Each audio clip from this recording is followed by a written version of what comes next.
Everything you've been told about security is a lie designed to keep you static while the system harvests your value. You are a paper millionaire anchored in a debt trap, trusting institutional walls that are actually the pipes through which your life's work is being siphoned to stabilize a failing architecture. This is the gravity of safety, a mechanism that turns your most disciplined habits into the fuel for your own liquidation. You are seeking shelter in the very anchors that are holding you underwater as the tide of devaluation rises. To understand how this trap functions in the quiet corners of an ordinary life, you have to look at the people who follow the rules most perfectly. You have to look at the manager sitting at his kitchen table, believing he has finally won. The gravity of safety is not a poetic metaphor. It is the functional reality of a financial architecture that was fundamentally redesigned on August 15th, 1971. On that day, the nature of money changed from a store of value to a tool of policy. But while the engine of the economy was swapped out, the manual for the driver remained the same. You are still being told to seek safety in the heavy and static pillars of the 1950s. You are told to buy the home, fund the 401k, and trust the institutional bond. This is the official narrative of security. It is presented as a moral triumph of the diligent saver. But this narrative is no longer a guide to prosperity. It has become a mechanism for the slow and invisible liquidation of your future purchasing power.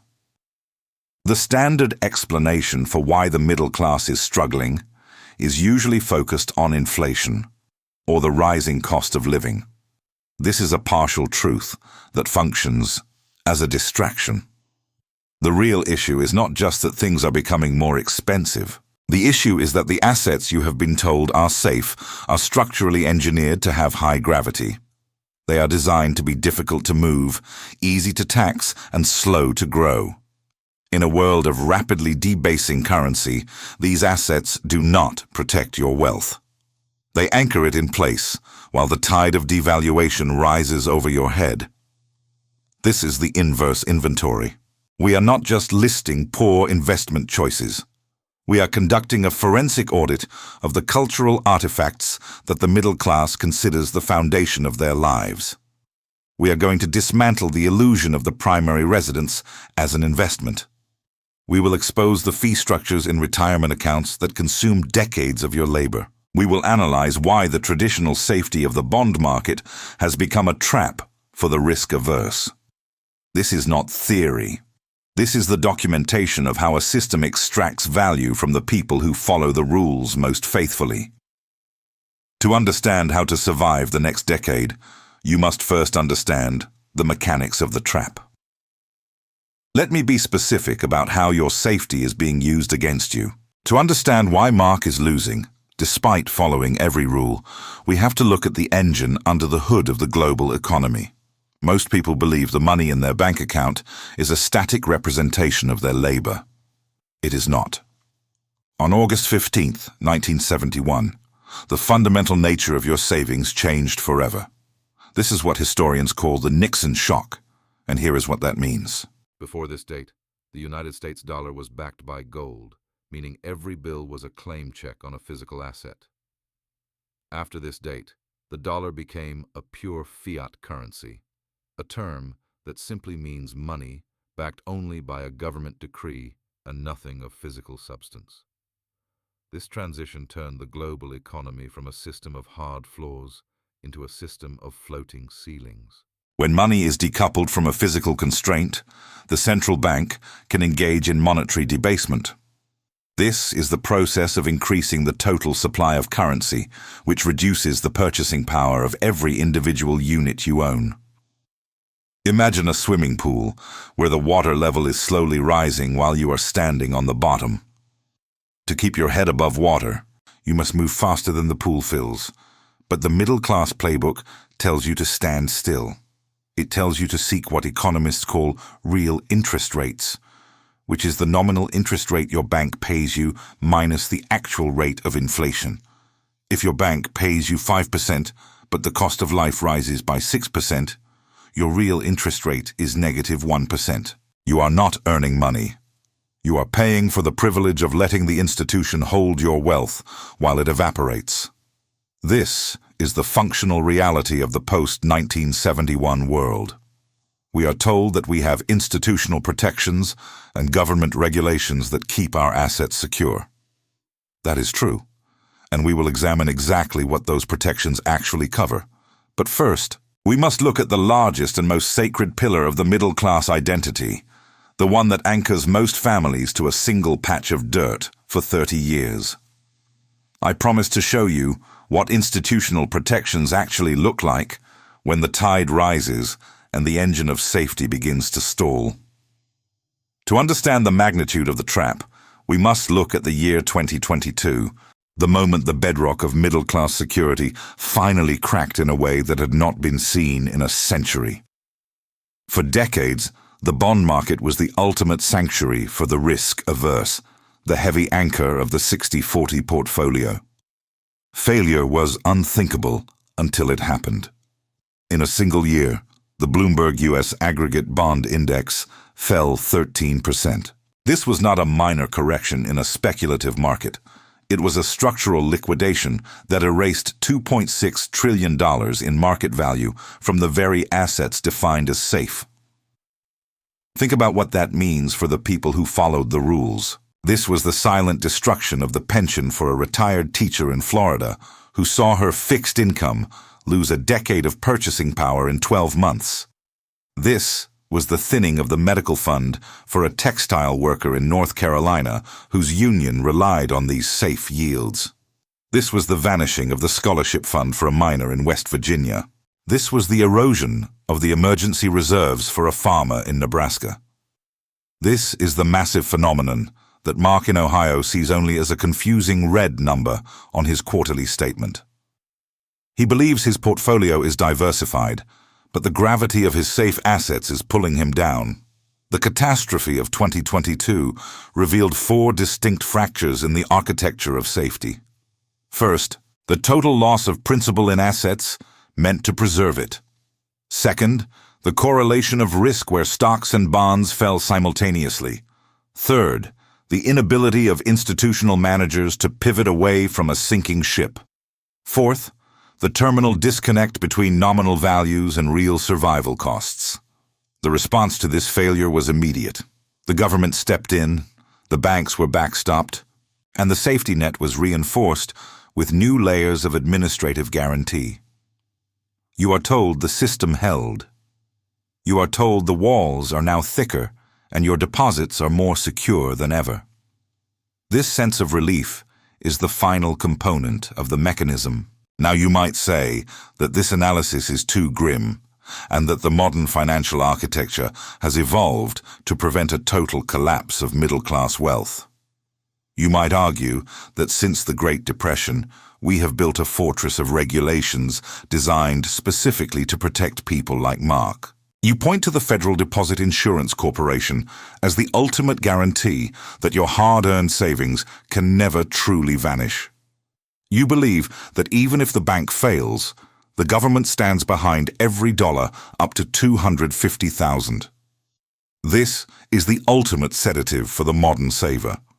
It is a powerful narrative because it is partially true in isolation. It works for a single bank fire, but it is not designed for a forest fire. Let us look at the forensic reality of that protection. As of recent filings, the Deposit Insurance Fund, which backstops the entire American banking system, maintains a reserve ratio of approximately 1.25%. This is the actual amount of liquid capital held against the mountain of insured deposits in the country. This means for every $100 you and your neighbors have stored in the system, the insurance fund holds roughly $1.25 in reserve.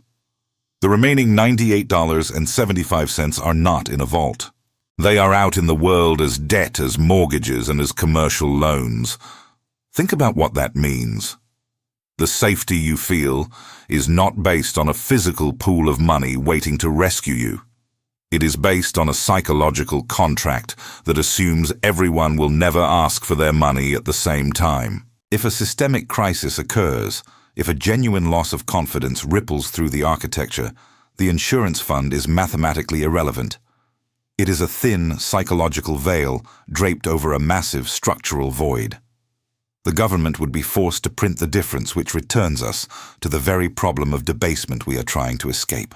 You are insured against the failure of the institution, but you are not insured against the failure of the currency itself. The same mirage exists in the world of low-cost index funds.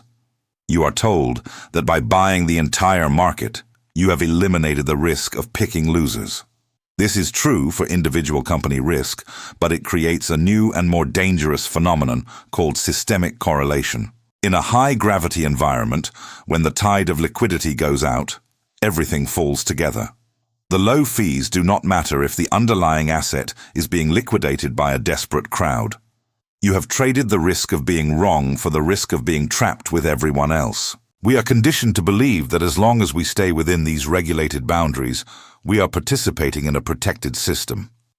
But protection in a fiat world is often just a delayed recognition of loss. The institutions are not protecting your value. They are protecting the stability of the system. If those two goals come into conflict, the system will always choose its own survival over your purchasing power. Now that we understand why the official solutions are insufficient, we must look at the final and most personal trap in the middle-class inventory. If the bank is a mirage and the index is a cage, what happens to the value of the most expensive asset you will ever earn? We must talk about the crisis of the credential. That was the theory. Here is what happened in practice in March 2023. This is not ancient history. This is the pulse of the machine today. Silicon Valley Bank was the 16th largest bank in the United States. It was a fortress of the technological elite. It was audited. It was regulated. It was compliant. It was safe. Then, in a span of 48 hours, it ceased to exist. On March 9, 2023, depositors attempted to withdraw $42 billion in a single day. This was the first true digital bank run in human history. It demonstrated that the velocity of fear now moves faster than any administrative guardrail. The technical cause was what economists call duration mismatch, which simply means the bank took short-term deposits and locked them into long-term government bonds.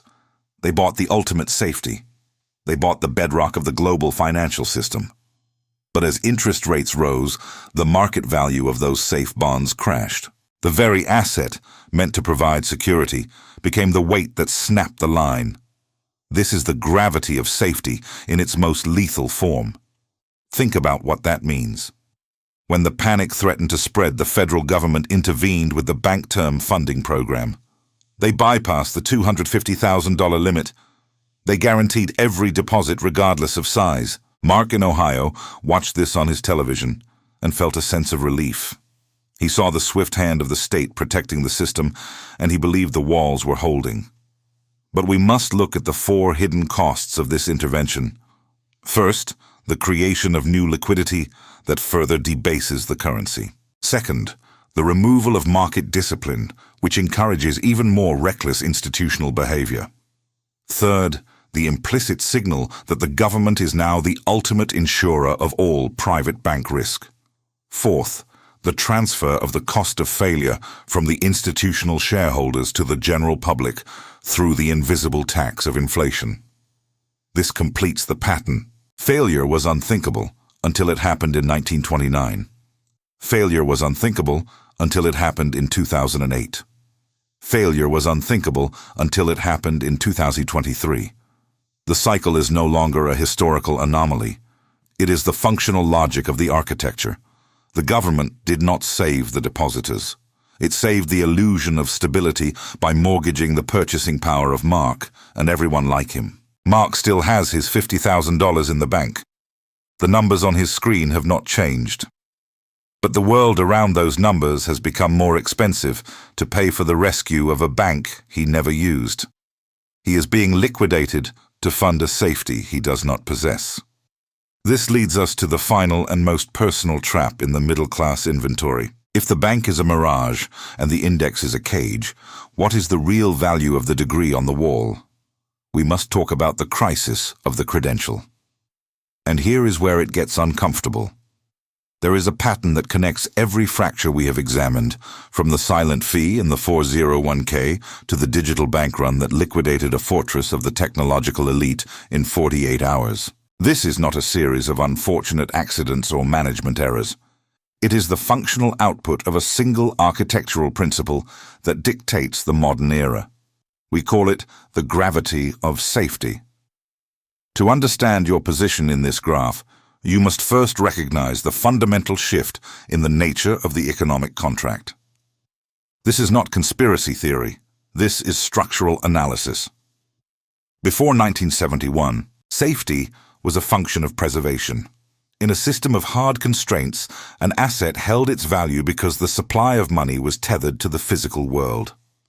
After 1971, the system entered a state of permanent expansion. In this new landscape, the central bank became the engine, and the middle class became the sink.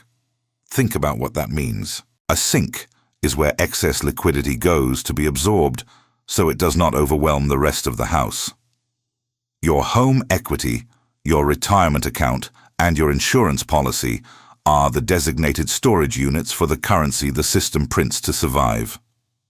These assets have high gravity because they are structurally designed to stay exactly where the state can find them. They are geographically fixed. They are institutionally managed. They are legally transparent. They are nominally guaranteed. This four-part structure ensures that your wealth remains static while the currency around it moves with increasing velocity. You are seeking safety in the very anchors that are holding you underwater as the tide of devaluation rises. There is a profound difference between access and ownership. You have access to the numbers on your screen, but the system owns the purchasing power those numbers represent. Convenience and safety are not the same thing. They are often opposites. The convenience of the institutional platform is the price you pay for the gravity that prevents you from moving your value when the engine stalls. This is not a story about a failure of the system. It is a story about the system working exactly as it was redesigned to work. The middle-class definition of security is actually a contractual liquidation of future agency. You are doing everything right according to a manual written for a different engine. You are following a map of a city that no longer exists. Every pillar you lean on for support is actually a pipe through which your labor is being extracted to stabilize a structure that no longer serves you. We have demolished the illusion of the residence, the myth of the bond, the mirage of the bank, and the crisis of the credential. What remains is not a void, but a choice. You can remain the sink for the system's expansion, or you can begin to understand the mechanics of velocity. The pattern is already in motion. So what does this mean in practice?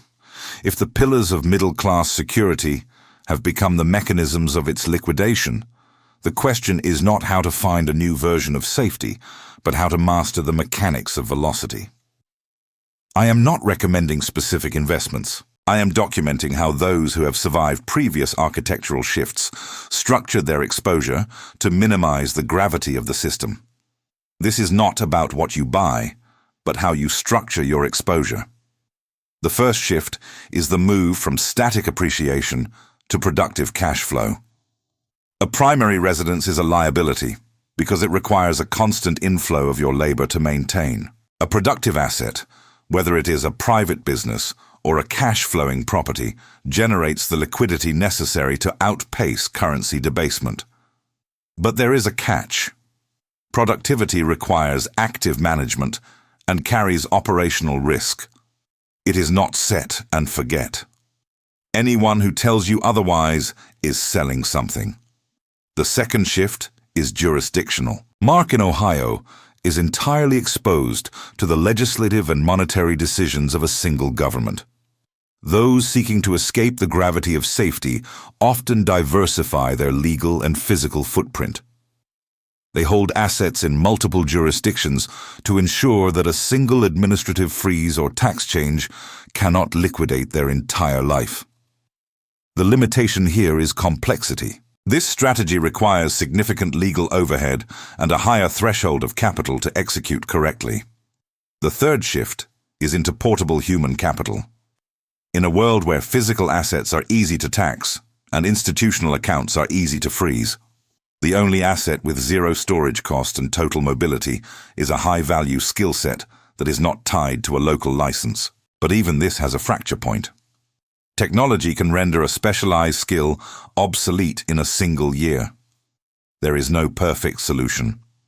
Every alternative simply trades one type of risk for another.